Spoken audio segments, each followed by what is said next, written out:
Usiogope kusema ukweli. Hayo ndiyo mafundisho ya tafakari ya tarehe 1 mwezi wa 8. Unajua leo kanisa linamkumbuka nani? Sio mwingine, ni Baba Askofu Alfonsi Maria Liguori. Alizaliwa tarehe 27 mwezi Septemba mwaka ule wa 1696 huko Naples, Italia. Na tunaambiwa alipenda sana kusoma. Kwa namna pekee Mungu alimfanikisha akawa mwanasheria mkubwa. Na mwaka 1723 aliacha rasmi kazi yake ya uanasheria, akachagua kumtumikia Mwenyezi Mungu na akaanza kufuasa njia ya wito wake ambao aliugundua Mungu amempatia kwa maisha yake. Alianza kujifunza mambo ya kipadri na mnamo mwaka 1726 alifanywa rasmi kuwa padri, yaani alipewa daraja takatifu ya upadri. Mnamo mwaka 1732 Mtakatifu Alfonsi Maria Liguori alianzisha shirika la wa Redemptorist. Hawa walifundisha juu ya wokovu, kuchangamkia wokovu wao binafsi, lakini pia wokovu wa wale ambao wanawafundisha na kuwahubiria Injili. Mnamo mwaka 1762 aliteuliwa kuwa askofu wa Sant'Agata de' Goti na alifariki dunia tarehe 1 mwezi wa 8 siku kama ya leo mwaka ule wa 1787.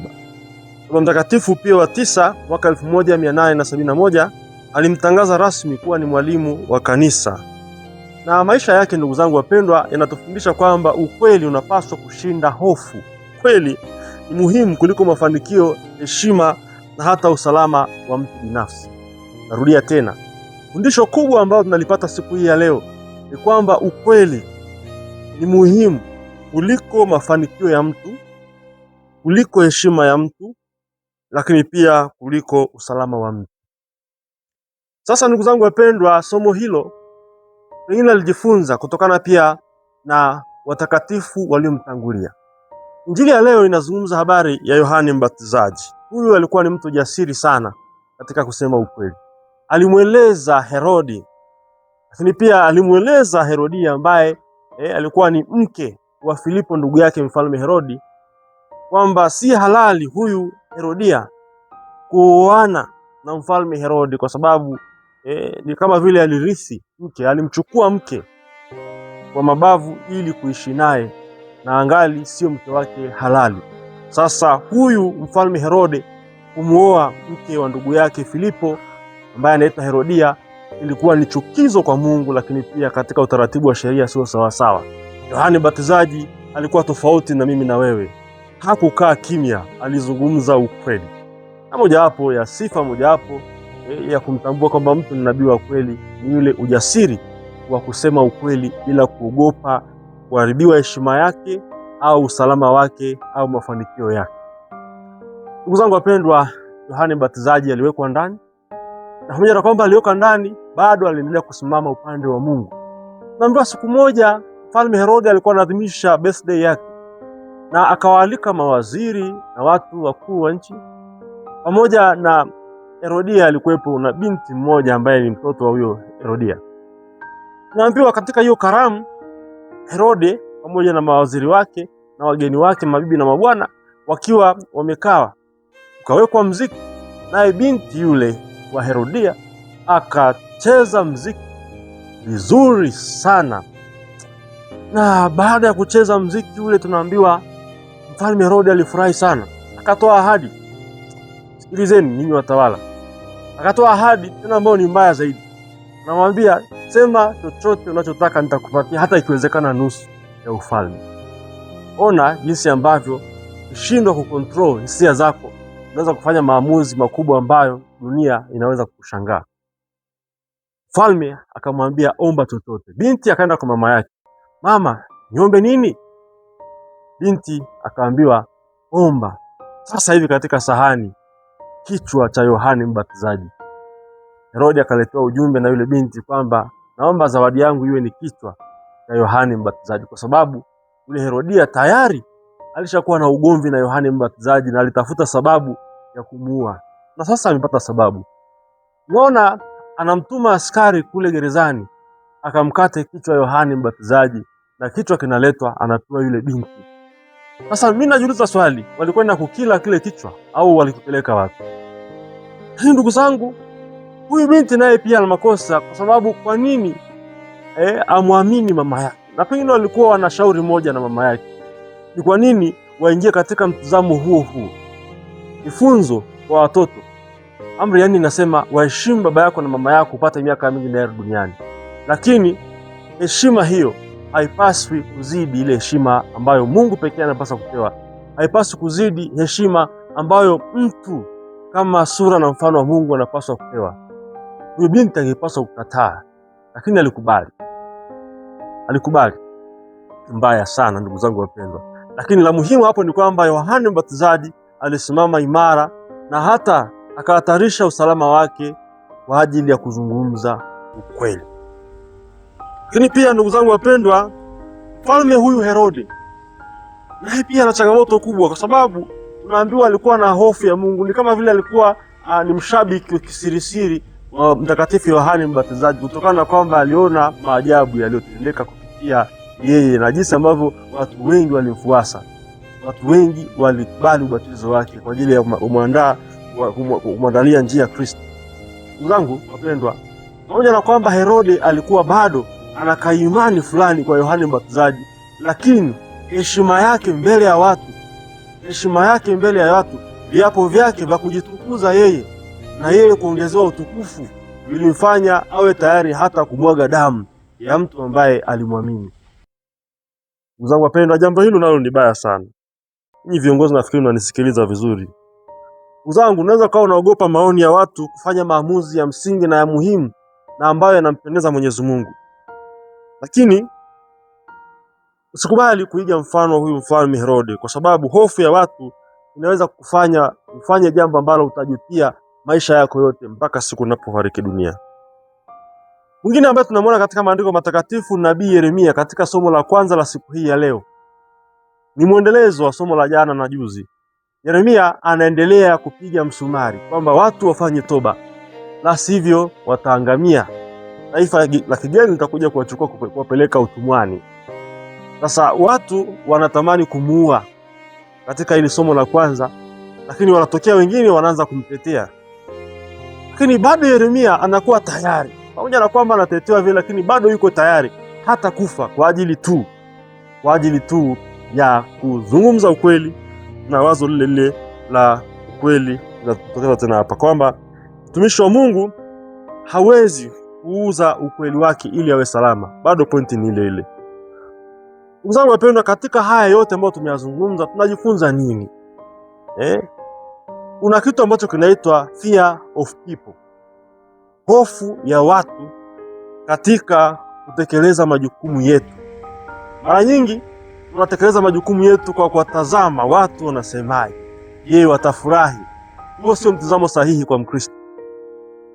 Tunapaswa kutekeleza yale ambayo tunapaswa kuyatekeleza jinsi yanavyopaswa kutekelezwa bila kujali macho ya watu au maoni ya watu. Ndugu zangu wapendwa, tumpendeze Mungu, tumpendeze Kristo kuliko kuwapendeza watu au kuwafurahisha watu. Unaweza kuogopa pengine kukataliwa, hata wakati mwingine kupoteza marafiki, wakati mwingine kupoteza cheo au heshima au hadhi fulani. Unaweza kuogopa kwamba watu watatusema vibaya, au wakati mwingine unaweza kuogopa kurekebisha mtu kutokana na hali pengine alionayo. Sasa leo tunapewa changamoto kwamba je, tutachagua kuwa watu wa kusema ukweli au kuuliza kwamba hivi watu watasemaje? Nikiamua kufanya hivi watu watasemaje? La msingi ni kwamba jiulize, Mungu anataka nini? Usiulize watu wanataka nini. Uliza Mungu anataka nini katika maisha yako. Ndugu zangu, mtakatifu wa leo naamini kabisa alikuwa mtakatifu kutokana na kwamba maandiko haya matakatifu sio kwamba ni sisi ni wa kwanza kuyasikia au yamewekwa tu katika siku yake au kumbukizi yake mwaka huu, lakini la msingi zaidi ni hili kwamba Mtakatifu Alphonse Maria Ligori, kwa kuiga mifano ya watu kama hawa katika maandiko matakatifu, nabii Yeremia, lakini Mtakatifu Yohane Mbatizaji, na kuiga mfano wa bwana wake yaani Bwana wetu Yesu Kristo, alikubali kuishi maisha ya ushuhuda, ya ukweli, ya huruma na kufundisha watu juu ya upendo wa Mungu. Na mtakatifu huyu aliwafundisha sana watu juu ya dhamiri. Leo hii dhamiri za watu zimekufa, ndio sababu tunaona mauaji yanayofanyika huku na kule, na hata wakati mwingine watu hawana huruma. Watu wengine wanaogopa kuzungumza ukweli kutokana na kwamba wanaogopa kwa ajili ya usalama wao. Ndugu zangu wapendwa, kusema ukweli ni tendo la upendo, tendo la upendo ambalo tunalisema. Tunasema ukweli huo kwa hekima, lakini pia kwa huruma na uwajibikaji. Ndugu zangu, mafundisho makuu ambayo tunayapata siku ya leo ni kwamba tusinyamaze tunapoitwa kusema ukweli, lakini pia tusiwaogope wao wanaoua mwili. Muogope yule ambaye anaweza kuua mwili na roho pamoja. Jambo la tatu, hofu ya watu isitawale maisha yetu. Na jambo la mwisho ni kwamba fundisha ukweli kwa upendo na huruma.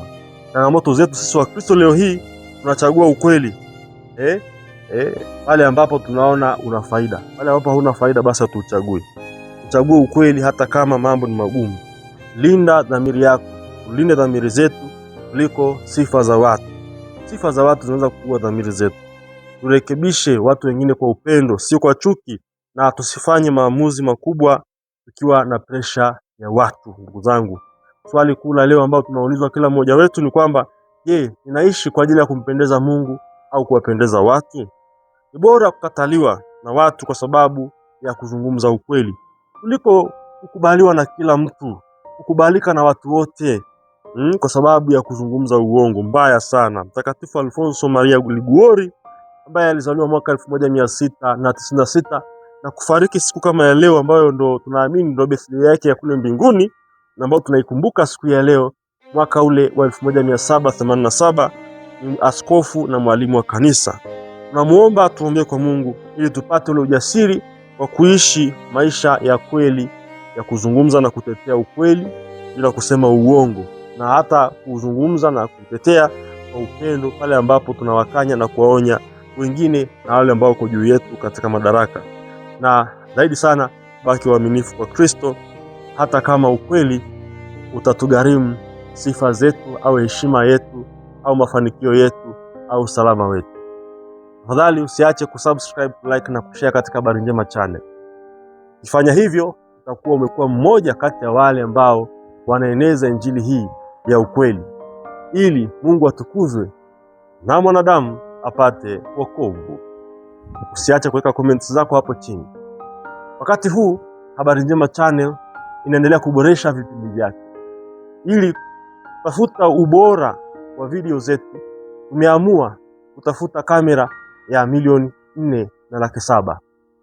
Lakini kutokana na kwamba uwezo wetu wa kifedha unatokana pia na wewe unayenisikiliza, ili kufanikisha utume wetu huu pamoja, basi nikualike uweze kuchangia walau shilingi 1,000 katika namba ambazo utaziona kwenye description hapo chini, ili tuendelee kuboresha huduma zetu. Mungu Mwenyezi akubariki pale ambapo utatoa uweze kufanikiwa zaidi. Na kwa kufanya kazi hiyo unakuwa unaboresha uinjilishaji. Maana maandiko nasema, nendeni ulimwenguni mote mkawafanye watu mataifa yote kuwa wanafunzi. Kama utaweza kwenda kwa miguu yako, basi uende kwa mkono wako wa msaada ambao utautoa kusaidia Habari Njema channel uweze kusonga mbele. Na kutakia wakati mwema na sikukuu njema Mtakatifu Alfonso Maria Liguori. Na akubariki Mungu Mwenyezi, Baba na Mwana na Roho Mtakatifu. Amina. Msifu Yesu Kristo.